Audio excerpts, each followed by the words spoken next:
अस्सलाम वालेकुम वरहमतुल्लाहि वबरकातुहू।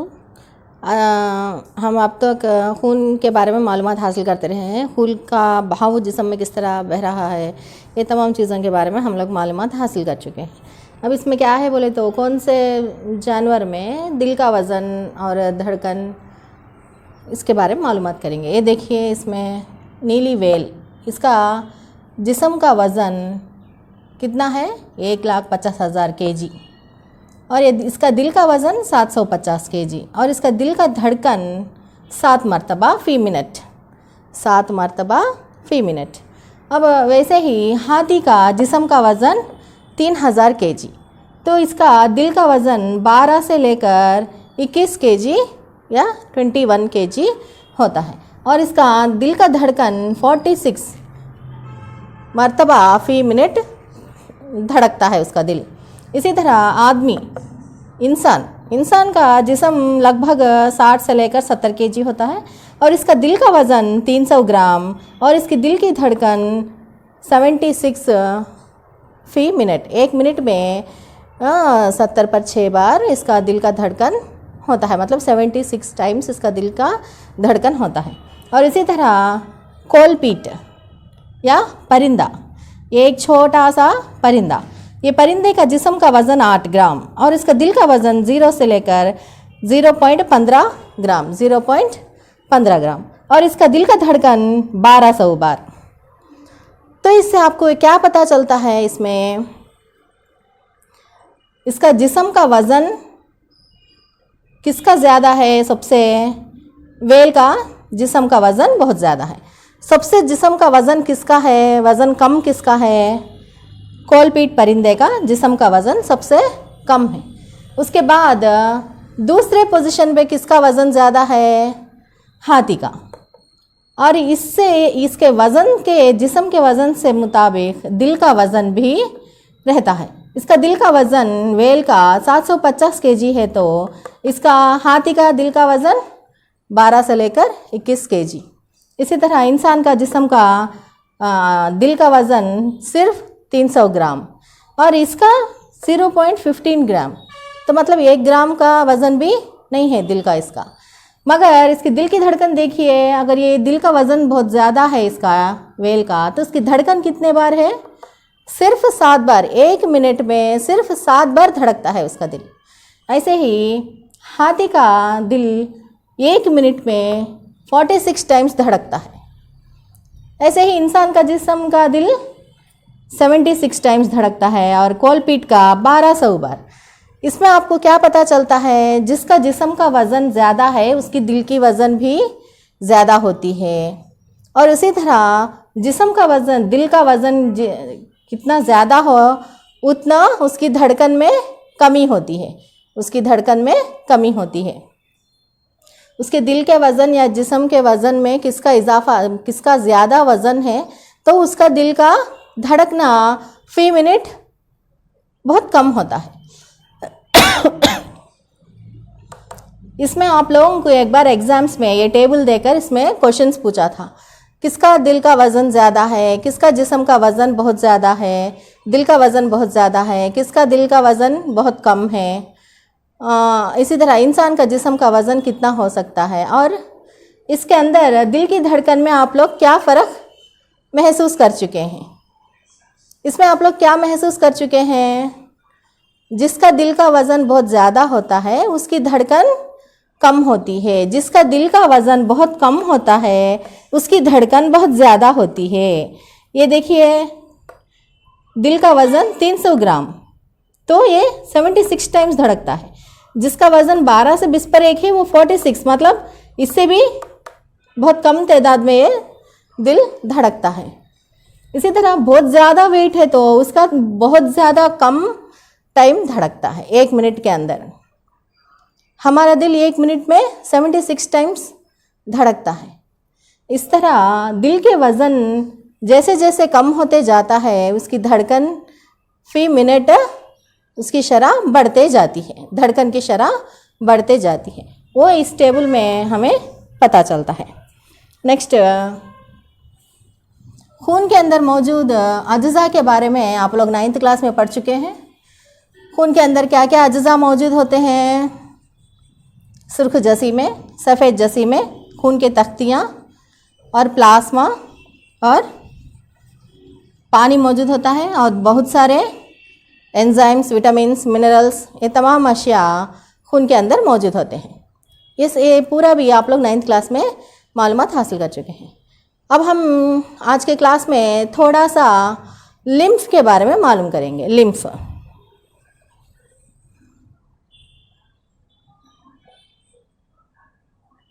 लिम्फ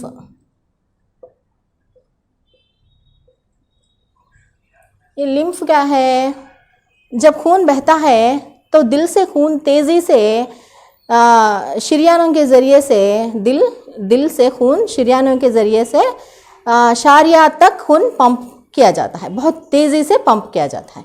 और शारियात तक पहुँचे, शारियात मतलब खून के बहुत सारे बारीक नालियों को शारियात कहते हैं। वो शारियात तक पहुँचने के बाद खून वहाँ से, शारियात में से खून थोड़ा अज़लात के खुलियों में पंप हो जाता है। वहाँ से खून फिर वापस वरीदों के ज़रिए से, वरीदों के छोटे छोटे नलियों को वरीदक कहते हैं, वरीदक, ये वरीदक के ज़रिए से और वरीदों के ज़रिए से खून फिर वापस दिल को पहुँच जाता है। इस दौरान में जब खून शरियानों के ज़रिए से, दिल से शरियानों से शारियात तक पहुँचने के बाद शारियात से खुलियों में पहुँचता है। खुलियों में पहुँचने के बाद फिर वापस वो खून वरीदों में वापस आता है, तो वहाँ पर थोड़ा सियाल बच जाता है। वो अज़लात में थोड़ा सियाल बच जाता है। सियाल मतलब खून में मौजूद पानी जैसा माया थोड़ा, वो अज़लात में थोड़ा माया बच जाता है, तो खून फिर वापस वरीदों के ज़रिए से दिल को वापस खून आ जाता है। ये खून के दौरानी निज़ाम में जब शारियात में से वरीदों में खून जाता है तो अज़लात में, पहले अज़लात में, शारियात से अज़लात में पहुंचता है, अज़लात में से फिर वापस खून शारियात में वरीदों में आते वक्त वहाँ पर थोड़ा मायात वहाँ पर बच जाता है। ये मायात को लिम्फ कहते हैं। ये मायात को क्या कहते हैं? लिम्फ कहते हैं। ये पानी के जैसा एक माया है। ये माया, ये हमारे जिस्म में जो जोड़ मौजूद होते हैं, वो जोड़ों के पास और हमारे जिस्म में बहुत सारे अज़लात में, वहाँ पर ये लिम्फ मौजूद होता है। तो इसका पूरा भी फिर ये लिम्फ क्या होना, किधर जाना, इसका अफ़ाल क्या है, इसके लिए भी एक निज़ाम बनना ज़रूरी है। जैसे दौरानी निज़ाम, खून का दौरानी निज़ाम चल रहा है, वैसे ही सांस का दौरानी तनफ़ुसी निज़ाम चल रहा है। वैसे ही हम जब ग़िज़ा लेते हैं तो वो हज़म होता है, उसका भी हज़बी निज़ाम कहते हैं, तो उसका पूरा एक निज़ाम चलता है। इसी तरह लिम्फी निज़ाम एक होना हमारे जिस्म में ज़रूरी है। ये लिम्फी निज़ाम के बारे में आप लोग नेक्स्ट हायर क्लासेस में इसके बारे में डिटेल से मालूमात हासिल करेंगे। अब जब आप लोगों को ज़ख़म होता है तो खून आने के बाद थोड़ा सियाल भी आता है, उसको भी हम लिम्फ कह सकते हैं, या खून के अंदर मौजूद सीरम भी कह सकते हैं। और इसके बाद हम लोग यहाँ पर खून के मंजुमात के बारे में मालूमात हासिल करेंगे।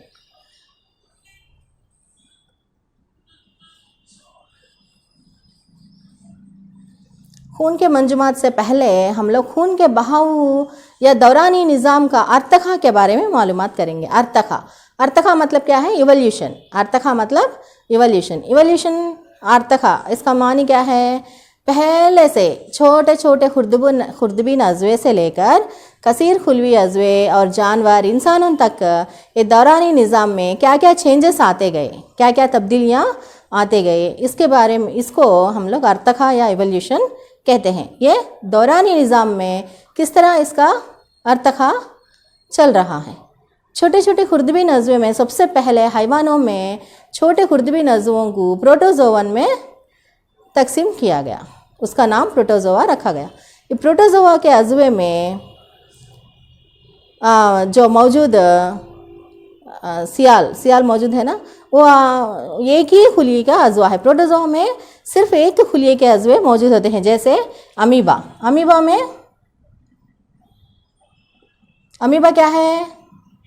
एक खुलवी अज़वा, एक ही खुलिया मौजूद होता है। एक खुलिये के अंदर का मौजूद नक्स माया या प्रोटोप्लाज्म ये क्या करता है, खुलिये के तमाम अफ़ाल में या खुलिये के तमाम खुलिये को ये फराहम करता है, जो ग़िज़ा हो या उसका ऑक्सीजन हो, खून, उसका सब पूरा भी वो एक खुलिया जो हमारे आँख से भी हम नहीं देख सकते, खुर्दबीन में देखना है, उतने छोटे खुर्दबीन अज़वे के खुलिये के अंदर जो प्रोटोप्लाज्म है उसके ज़रिए से उसका दौरानी निज़ाम चल जाता है।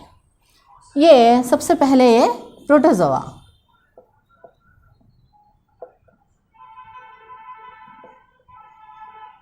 Next Porifera.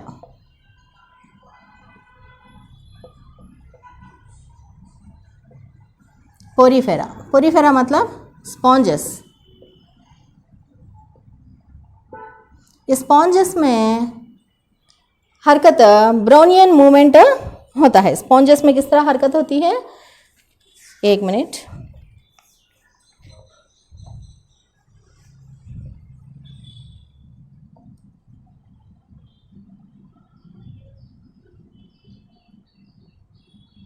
ब्राउनियन मूवमेंट ये भी नक्स माया के ज़रिए से ही, नक्स माया के ज़रिए से ही इसका भी फराहम हो जाता है। नेक्स्ट स्पॉन्जस के बाद स्पॉन्जस में और क्या है, फ्लैजेला।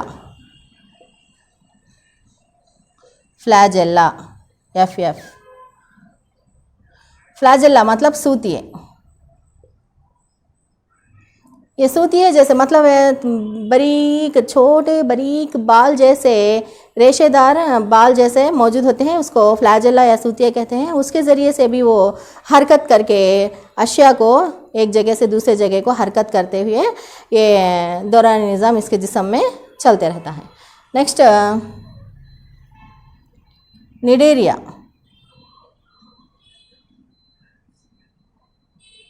इसमें हाइड्रा, जेलीफिश,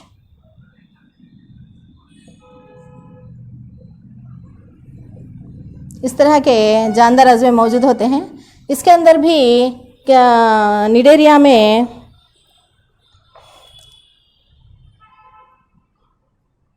गैस्ट्रोवैस्कुलर कैविटी,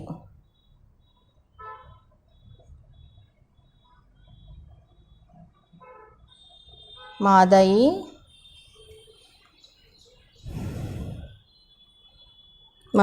दुआई कहफ़ा।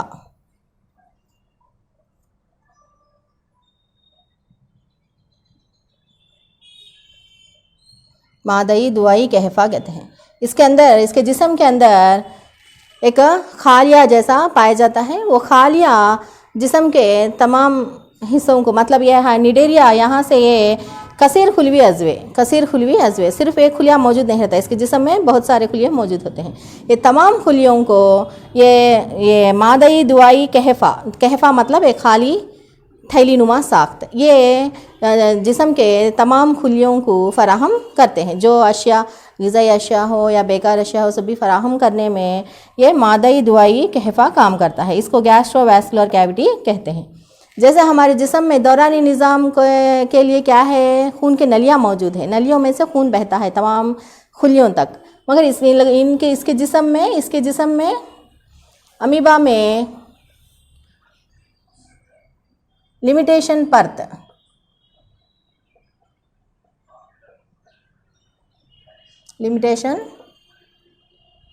परत मौजूद होता है। ये परत क्या होता है, जो ये पानी में मौजूद होते हैं ना, समुंदर में या पानी में मौजूद होते हैं, ये पानी से अलहदा करता है, ये अज़वे को पानी से अलहदा करता है। ये परत क्या करता है, पानी से अज़वे को अलहदा करता है। इस तरह से अलहदा होने से ये परत क्या करता है, इसके दौरान निज़ाम में ये काम करता है। इसी तरह पोरीफेरा में भी ब्राउनियन मूवमेंट मतलब नक्स माया हरकत करके उसके अंदर दौरानी निज़ाम चलता है। और फ्लैजेला सूतिये मौजूद होते हैं ना, सूतिये हरकत करके उसको नक्स माया को हरकत करते हैं और वो एक जगह से दूसरे को हरकत करके उसके दौरानी निज़ाम चलता है। नेक्स्ट निडेरिया मतलब हाइड्रिला, जेलीफिश, ऐसे अज़वे में गैस्ट्रोवैस्कुलर कैविटी या मादई दुआई कहफ़ा कहते हैं। एक कहफ़े के ज़रिए से इसके दौरानी निज़ाम चलता है। उसके बाद प्लाटीहेलमिंथस,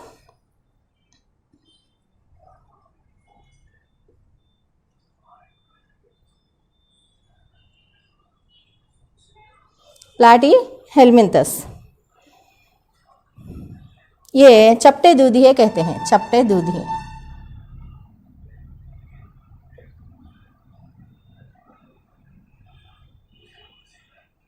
चपटे दूधिये इस तरह मौजूद होते हैं। इसके अंदर शाखदार नलियाँ मौजूद होते हैं। शाखदार नलियाँ मतलब नलियाँ शाखों शाखों में तकसीम होकर जिस्म पूरा फैल कर रहते हैं। ये नलियों के ज़रिए से इसके अंदर दौरानी निज़ाम चलते रहता है। शाखदार नलियाँ।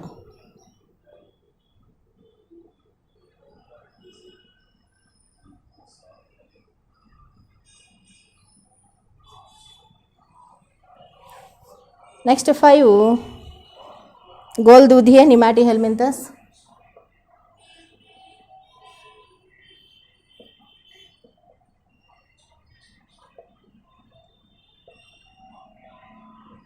इसको गोल दूधिये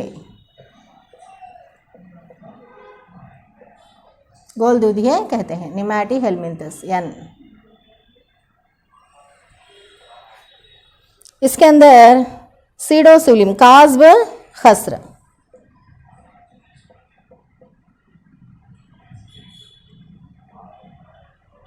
मौजूद होता है। इसको सीडोसीलोम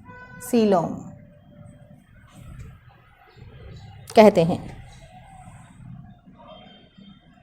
इस तरह निमैटीहेलमिंथस के अंदर काज़्ब खस्र या सीडोसीलम मतलब सीलम के जैसा, मतलब सीलम मतलब सियाल जैसा, वो सियाल जैसे रहता है मगर सही में वो सियाल नहीं। इस तरह का मादा उसके जिस्म में मौजूद होता है और जिस्म पूरा भी फैलकर इसके अंदर दौरानी निज़ाम को चलाता है। नेक्स्ट इसके बाद ये थोड़ा मिठा देते हैं।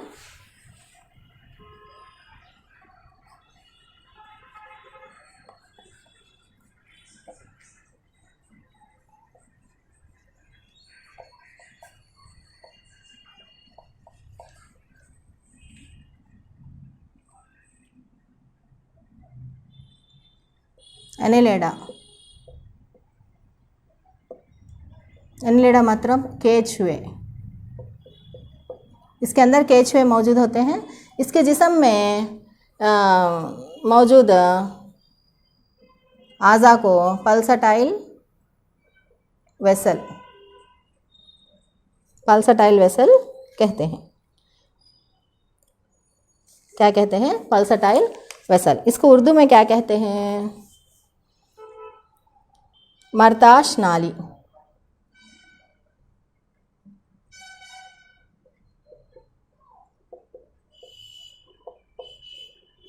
मर्ताश नाली।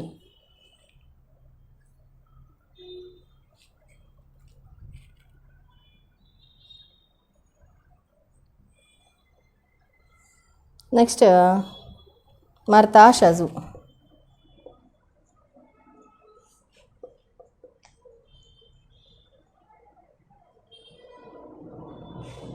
ये एनिलेडा में पल्सटाइल वेसल या मर्ताश नाली का मतलब क्या है बोले तो वो थोड़ा शेक होते रहता है, हलते रहता है। मतलब एक नली है, ये नली है मगर वो बहुत ढीला और हलते मौजूद रहता है। ऐसे वाले वेसल को पल्सटाइल वेसल या मर्ताश नाली कहते हैं। ये जिस्म पूरा भी, केचुए के जिस्म पूरा भी फैलकर ये दौरानी निज़ाम को चलाते रहते हैं। नेक्स्ट आर्द्रोपोडा।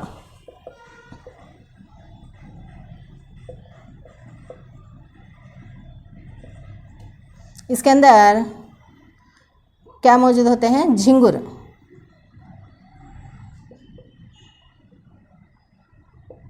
या हशरात। तमाम हशरात मौजूद होते हैं। तमाम हशरात आर्द्रोपोडा में मौजूद होते हैं। तमाम हशरात मतलब इसके पर मौजूद होते हैं और 3 जोड़ पैर मौजूद होते हैं।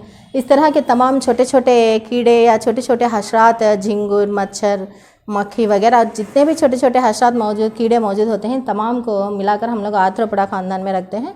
ये आर्थ्रोपोडा ख़ानदान के अज़्वे के जिस्म में मर्ताश आज़ू मतलब पल्सटाइल ऑर्गन मौजूद होता है। ये जिस्म में क्या करता है, जिस्म के अंदर से ये खून को पंप करता है। पंप करने के बाद वो जिस्म के अंदर मौजूद खाली कहफ़ों में ये खून पंप हो जाता है, कहफ़ों में पंप हो जाता है। मतलब इसके अंदर नालियाँ मौजूद नहीं होते, सिर्फ दिल से खून पंप हो जाता है और जिस्म के खाली कहफ़ों में खून जिस्म पूरा भी फैल जाता है। फैल जाने के बाद हरिये खुलिये के अंदर वो पहुंच जाता है, फिर वापस खून दिल के अंदर आ जाता है। इस तरह का हरकत आर्थ्रोपोडा में दौरानी निज़ाम चलता है। और इसके बाद इस तरह खुलियों मतलब नालियाँ मौजूद, बग़ैर नालियों के खून पंप होना, खून जिस्म के कहफ़े में जिस्म पूरा भी फैल जाना, इस तरह के दौरानी निज़ाम को खुला दौरानी निज़ाम कहते हैं, open type circulatory system.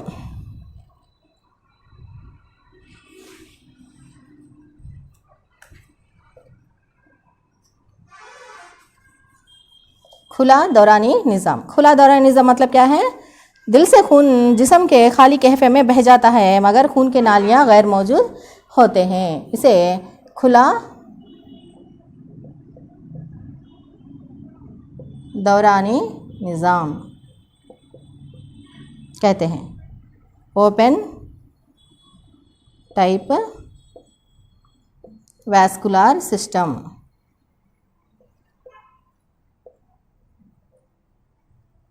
Open type vascular system. मगर दिल से खून, दिल से खून के नलियाँ जो शरीयान हैं और वरीदे हैं, इसमें से खून के नलियों में से खून जिस्म के हरिये खुलिये में पहुंचना और जिस्म के हरिये खुलिये से फिर खून के नलियों के ज़रिए से खून दिल को वापस आना, ये तमाम दौरानी निज़ाम हमारे जैसे इंसानों में और जानवरों में, परिंदों में, पिस्तानियों में, इन तमाम में भी वाक़या होता है। और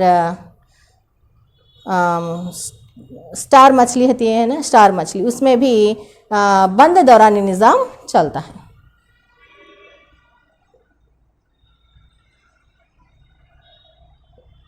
बंद दौरानी निज़ाम, इसको closed type of vascular system कहते हैं, क्लोज्ड सिस्टम। इस तरह ये खून का अर्तखा, खून के बहाव का अर्तखा हम लोग अलग अलग जानवरों में अलग अलग तरीक़े से हम लोग देख सकते हैं। आखिरकार आला जानवरों में इस तरह बंद दौरानी निज़ाम चलता है। और उसके बाद हो गया ज़रा थोड़ा एक 5 मिनट का खून के अंदर के अज्जा के बारे में मैं बोल रही थी। खून के अंदर मौजूद तमाम अज्जा 9th क्लास में पढ़ चुके हैं। अब इसके अंदर खून के मंजुमात के बारे में मालूमात हासिल कर चुके हैं। खून के मंजुमात में, खून का मंजुमात मतलब जब ज़ख़म होता है तो खून बहने से रुक जाना, इसको खून का मंजुमात कहते हैं। ये होने के लिए खून के अंदर थ्रोम्बोकाइनेज एंजाइम काम करता है। थ्रोम्बोकाइनेज खून में मौजूद प्रोथ्रोम्बिन पे काम करके इसको थ्रोम्बिन में तब्दील करता है, ये थ्रोम्बिन खून में मौजूद फाइब्रिनोजन पर काम करता है। फाइब्रिनोजन पर काम करके इसको फाइब्रिन में तब्दील करता है। इसको क्या करता है, फाइब्रिन में तब्दील करता है। फाइब्रिनोजन को फाइब्रिन में तब्दील करता है। ये फाइब्रिन जहाँ पर हमें ज़ख़म होता है वहाँ पर आकर इस तरह रेशेदार आकर ये ज़ख़म को पूरा क्लोज कर देते हैं और खून बहना रुक जाता है।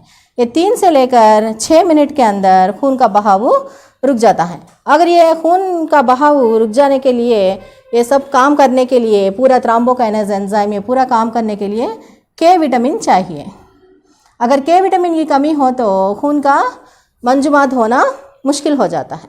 ये थ्रोम्बोकाइनेज एंजाइम खून के तख्तियाँ खारिज करते हैं, खून के तख्तियाँ। प्लेटलेट्स, ये खून की तख्तियाँ थ्रोम्बोकाइनेज को खारिज करते हैं। थ्रोम्बोकाइनेज प्रोथ्रोम्बिन पे काम करके ये प्रोथ्रोम्बिन को थ्रोम्बिन में तब्दील करते हैं। ये थ्रोम्बिन खून में मौजूद फाइब्रिनोजन पे काम करते हैं, फाइब्रिनोजन को फाइब्रिन में तब्दील करते हैं। ये फाइब्रिन रेशेदार होकर खून के ज़ख्म के पास जम जाते हैं जब वो खून रुक जाता है। इस तरह ये खून का इस तरह होता है। तो जिसको खून की कमी होती है उसको हीमोफीलिया बीमारी आती है। हीमोफीलिया, जो खून की कमी होती है उसको आने वाला बीमारी को हीमोफीलिया कहते हैं। और थैलेसीमिया बीमारी भी आती है, थैलेसीमिया। ये थैलेसीमिया बीमारी खून का बहाव रुकता नहीं और हीमोग्लोबिन की कमी हो जाती है, इसके वजह से बीमारी आती है। ये बीमारी से हमें बचना बहुत मुश्किल है। इसके इलाज के लिए स्टेम सेल्स इलाज करना पड़ेगा, मतलब बोन मैरो ट्रांसप्लांटेशन। इससे हमें एहतियात करना चाहिए। नेक्स्ट क्लास में फिर मिलेंगे इंशाल्लाह। तब तक के लिए अल्लाह हाफ़िज़। अस्सलाम वालेकुम रहमतुल्लाहि व बरकातहू।